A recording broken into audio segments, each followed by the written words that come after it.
monopolies and exclusive franchises for the generation of electricity. Is this the second vote, Chairman? Yes, it has passed successfully once, so if it passes this time, it will become law.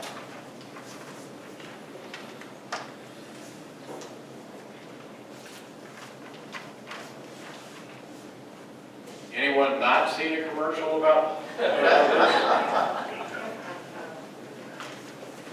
Today. Yeah.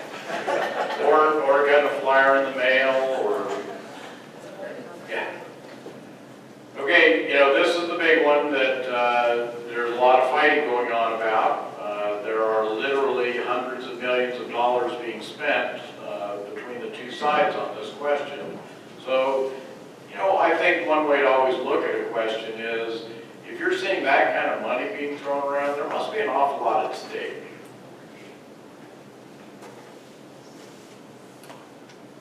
Anyone, well, does everyone feel they have an understanding of what this is going to do? Kieran, if you could you go through what, there was something from the utility department that made a presentation, because I think that's important. And then the other issue is, this might be something to try if it wasn't a constitutional amendment. I've got some serious concerns with this being a constitutional amendment. To me, things like the Bill of Rights and term limits and stuff like that should be the only things that should be constitutional amendments, not protecting utility companies, but that's just an observation. Again, I think it goes to the amount of money that is being spent on these. What this will do, what this law is intended to do, is it will void any contracts that are in place at this time regarding the generation of electricity. So NV Energy makes electricity and moves electricity.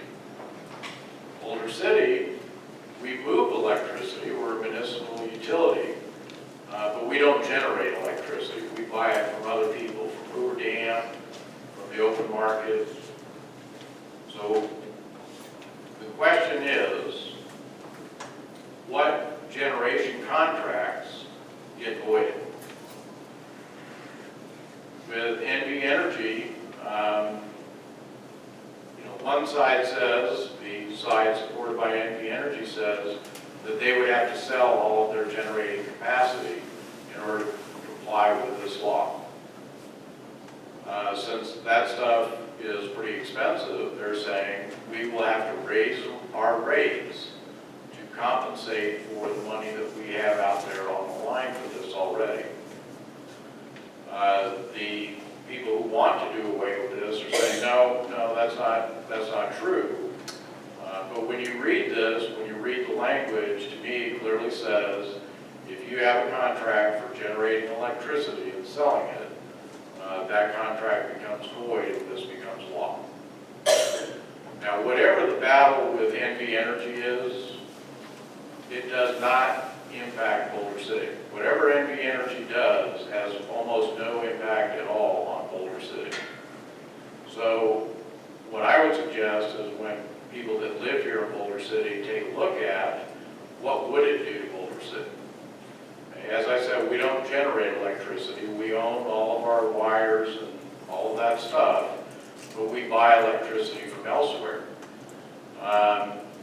When I asked the side that was promoting this, well, what would happen with Boulder City? His reply was, oh, you guys have such great rates on the power that you buy now, you wouldn't have to worry about it because, your contracts would stay in place. But to me, when I read it, that's not what it says. It says that those contracts will be void. The side against this completely agrees with that position and says, yeah, you have no idea what would happen with the contracts you currently have. If our contract with Boulder Dam were to be voided, and again, there's a question, can that happen because that's a federal entity, but we're not. Okay, so there's two parties to a contract. Boulder Dam, Bureau of Reclamation, they may be a federal entity, but we're not. We're under the state. So there's a question about that. This law does give the legislature, I believe it's 4 years, to work out all the details on how this is going to work. Well, that's the Nevada State Legislature. Again, I'll open it up for comment. Larry? The other thing I think you want everybody to remember is that you've got distribution. So this, if I understand correctly, this is only dealing with the purchase of generation, not the distribution. So the distribution is owned by Nevada Power. And so, or Boulder City. So in either case, that distribution has to be maintained. And they have to receive a certain financial aspect for that. So if you start getting people that somehow can find a cheaper rate for electricity, they still have to pay for the distribution that's already in place, that's owned by somebody else. And so in most cases, it's going to increase it, and in most cases, it hasn't increased. So when some of these commercials say that in most cases it's been decreased, I'm not sure where they're coming up with those facts. But the distribution is one factor that scares me, that I don't see how it can be decreased. I mean, there's a study done in Texas that's kind of one of the main ones, that basically it went up as many places as it went down. Yes. So, In Boulder City, I don't see how Boulder City cannot get affected. If we don't, if they're not mandated to take it, then maybe we can skate by. But if it's mandated, then it would definitely hurt Boulder City. The worst case scenario is you would sell the power to, most likely the ISO, they're going to sell it back to you. So they're going to sell it back to you for an administrative cost of the bill. So there's no way it's going to be cheaper. Make it up on volume, right? That's I can tell you too, I've now had the pros and cons of this, I believe at 4 different settings. It's usually the same groups that are doing it. But Warren R.A. and I were up in Winnemucca, Nevada last week for the Nevada League of Cities Conference. And the other small towns in Nevada are well represented at that. And at our lunch breaks, they did a pro and con presentation on it. This is not looked upon well by the small communities in Nevada because they have co-ops that they've had in place for years. And again, what they're concerned about is where those co-ops are buying their electricity. Those contracts are going to be voided and they'll have to get new ones somewhere. And they don't know what that might look like. And we participate in that co-op too. We do, we get some of our power that way, yes. And actually, there are different co-ops. There's like 3 or 4 different co-ops in Nevada. Any other questions or comments? George? What are the profits that NV Energy makes every year? How much, does anyone know how much money they make? Well, they made too much last time because the PUC, the Public Utilities Commission, made them lower their rates. I mean, I looked it up. They're sending $700 million a year to Warren Buffett. That's about how much it costs to run the university system in Nevada. I'm not saying this will be good for Boulder City, but I can understand why people are upset. Why give a monopoly the right to make $700 million a year of profits?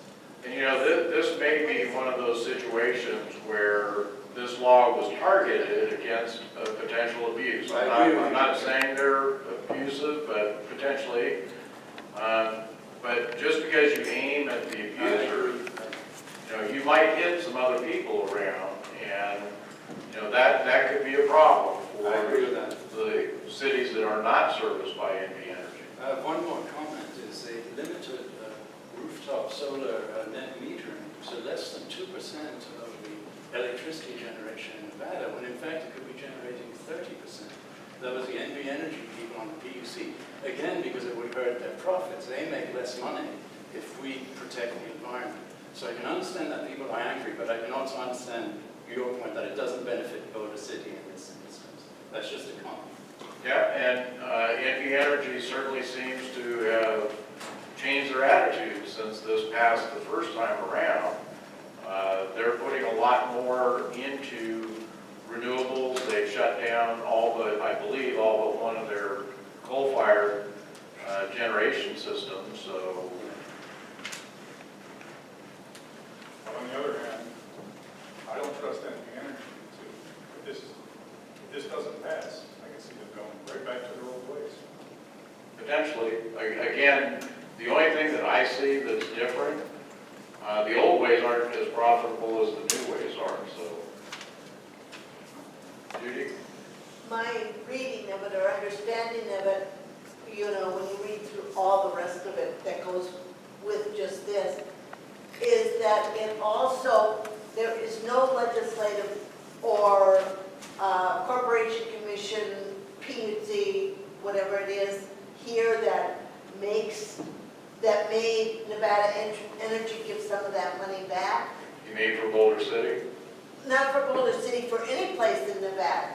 That won't be anymore. So wherever you buy the energy from, or these cities and whatever resell it, there's going to be nothing that is going to limit the profits from these private corporations that are going to be providing the electricity. So you will have no way that you're ever going to get, there'll be no government control to make these people lower their rates. At least with a regulated monopoly, the citizens have some place to bitch and complain to see about getting something changed because of the state commissions that do some regulation over the profits Well, of again, the regulated monopoly. that's what happened with Enron. You know, Enron was able to get enough of the market that they could start generating brownouts and blackouts, and of course, Enron may have got their just desserts eventually. But any other questions? Glenn? Well, more of a comment, but I want to thank you, Karen, for putting all the information and stuff like that you provided for us. But my big takeaway is be very, very leery about voting yes on any of our constitutional amendments. You know, that's just my opinion. Just be leery of them, and that's my takeaway from tonight. But thank you for all the information you've spread out tonight. Thank you. You got it. Thank you. You know, please do go to our Clark County election department, and what you'll find there, if you go to that address at the top of the page that was laid out for everyone, just over on the right-hand side, you'll find a link to the ballot questions. And these are all PDFs that you can pull up. You know, we won't see our sample ballots for probably another 6 weeks or so. And these things are long. You know, each one of these that we really didn't have time to pull the information up. But each one of these explanations are relatively long. This one on question 3 is 9 pages in length. You know, please take the time to look them over. When you see stuff on the TV or get the mailers, you know that somebody got paid to write that. So, and I can tell you from having gone and listened to these pro and con presentations, if you only heard one of them and didn't hear the other one, you would think, yeah, I'm either voting yes or no based on whatever the last one I saw was, because they have great arguments. But this could make a substantial change in Boulder City's utilities, and we seem to have enough issues right now with those. Yeah, I just moved here from Idaho and got my first utility bill after being here for 6 weeks, and I tell you what, I just about went through the roof, because it's $486, and I went, what just happened? I've never seen utility rates this high. I've lived in 4 different states. We do, right? Exactly. But living in 4 different states in the last 5 years, it's unbelievable. the Well, now, comparison here. you do realize that bill was electric, I am water, all sewer. electric, yeah, and I'm all electric. So sadly, the air conditioner, Okay, the because water my heater, electric the dryer. isn't bad, it's all the other stuff you add into it makes the bill really high.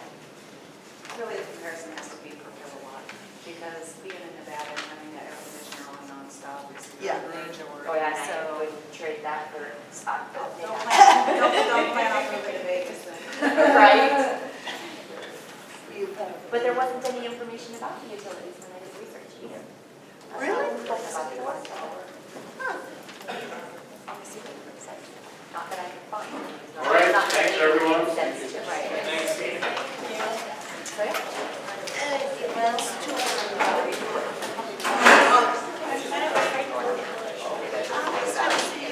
It's quite a bit. It's probably 1,100. I have a 27. Do you know But what, I'm just, how old your electric is?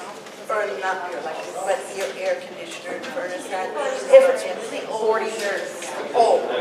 I know, but it's not mine, I rent it. Oh. So. But that's probably we close moved to in- doubling. We moved in, Yeah. and 3 days after we moved in, it died. oh my